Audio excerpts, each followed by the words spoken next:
दानों में बताया। आपके पास जो धन है उससे गाय की सेवा, गोदान, भूमि का दान, तिल का दान। अगली बात बताई सुवर्ण का दान, सोने का दान। ये महादान में नाम आता है स्वर्ण का दान। इसकी बड़ी महिमा है। सोने का दान, इसका जो पात्र है उसको दीजिए। इसमें आपकी बेटी, इसकी पात्रता में आपका दामाद, जामाता, आपकी ननद, आपकी भांजी, भगवान के मुकुट वगैरह, उनके आभूषण, ये सब इसकी पात्रता में ही चल कर गया, तो वहां इसका दान करना।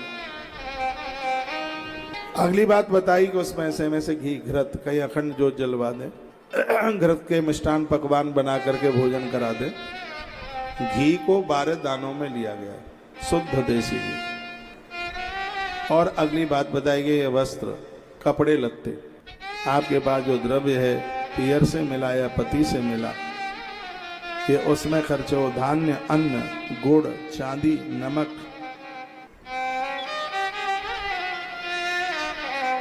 बोलो बांके बिहारी लाल की जय हो। अगला है पेठा, इसलिए तो हर एकादशी के दिन आपसे पेठे का दान करवा देते हैं। और 12वें नंबर पर है कन्या।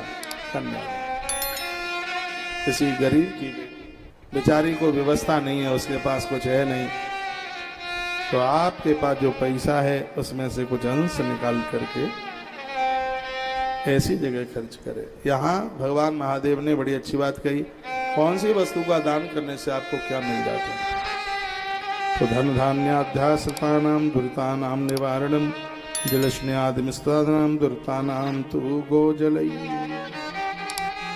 गौदान में दी हुई गाय के उपकारी गोबर से धन धान्यादि ठोस पदार्थों के आश्रय से टिके पापों का नाश हो जाता है। गौदान से बड़ा दान, बड़े से बड़ा पाप समाप्त होता है। उसके गौमूत्र से, उसका जो गौमूत्र है उससे पूर्वजों के अपराधों का नाश हो जाता है। उसके छींटे गौमूत्र के पितरलोक तक पहुंचते हैं। उसके दूध पदार्थ में रहने वाले, उसके दूध के द्वारा, महाराज कितनी अद्भुत बात कही गई है। तो उसके जो दुग्ध में, उसके दूध में, दही और घी में कायिक, वाचिक और मानसिक तीनों प्रकार के पाप नष्ट हो जाते हैं। उसके दूध, दही, घी की इतनी बड़ी महिमा है।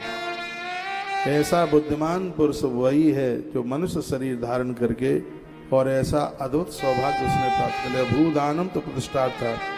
हे ब्राह्मणों, भूमि का दान यह लोक और परलोक में प्रतिष्ठा और भगवान का आश्रय दिलाता है। तिल का दान बलपूर्वक एवं मृत्यु निवारण को कहा गया है। मौत के समय पर पांव में कांटा लगे, इतना भी कष्ट नहीं होता तिल का दान करने से। सुवर्ण का दान जठराग्नि में होने वाले रोगों का नाश कर देता है। घी के दान को पुष्टिकारक बनाया गया। वस्त्र का दान आयु देता है, ऐसा जानना चाहिए। अन्न का दान समृद्धि बढ़ाता है। गुड़ का दान मधुर भोजन की प्राप्ति। गुड़ का दान करने से परदेश में भी पहुंच करके रोटियों की कमी नहीं आ सकती। ये कह दूं, गुड़ का दान करने से आपकी रसोई का राशन कभी कम नहीं हो सकता। तो अतिशयोक्ति नहीं होगी। इसलिए तो मैं कहता हूं कि 500-700 किलो की क्यों काजू की कतली लाते हो? आते हो तो गुड़ लाया कर, वो गैया खाएगी, इससे तुम्हारी रसोई में बरकत बनी रहेगी। रसोई में किसी भी चीज की कमी नहीं आएगी। इस श्लोक पर तो मैं थोड़ा टिक मार कर लगा दूं। इसमें लिखा है कि गुड़ का दान करने से